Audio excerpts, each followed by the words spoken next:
James Robinson at number 6. Gus Edwards at number 10. Raheem Mostert at number 11. That's right, it's not preseason anymore. All those rankings and sleeper lists you carefully studied throughout August are out the window. Now, it's about touches and matchups. Our Week 1 Fantasy Airbait rankings reflect that, though there's a giant caveat: we don't know for sure how a team will divvy up running back carries and snaps, nor do we know the strengths of offensive lines and defenses.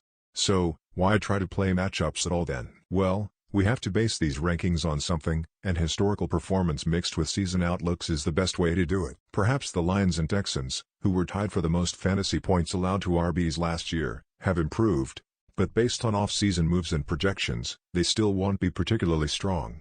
That's why Robinson and Mostert are ranked where they are. Whether you think they should be as high as they're ranked is a matter of debate, but it's tough to argue that they should be safe starters in 10 and 12 team leagues this week.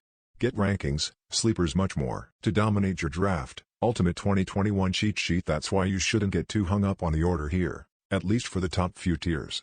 Guys like Ezekiel Elliott at Bucks, Saquon Barkley versus Broncos, and Clyde Edwards-Helaire versus Browns are lower than where you drafted them, but we're still recommending they be in your lineups.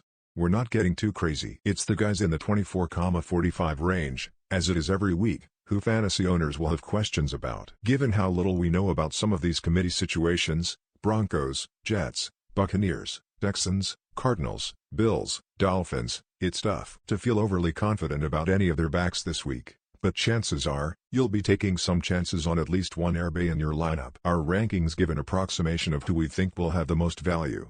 Some are so close that it's not even worth trying to guess if you don't have to, especially in a situation like the Bills versus Steelers, where they're playing a stout defense. We'll learn a lot more about these committees after Week 1, but even then we won't know everything. The first weeks of the season are a feeling out process, both for fantasy owners and the teams themselves. You can bet on talent or perceived matchups, or try to find a combination of both. That's why we're still recommending both Broncos backs at Giants be used as at least flexes, but have no love for any Jets backs at Panthers. The matchup isn't expected to be bad, but we have no idea who'll get an appreciable amount of touches, if anyone. You never want to bench a good performance, and it's especially painful in Week 1.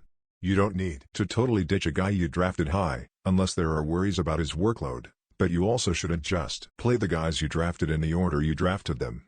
It's never too early to consider other factors, especially at a position as important as running back. Note: we'll be updating these airbait rankings as needed throughout the week, so check back for the latest changes and analysis. Rankings are based on standard, non-PPR scoring.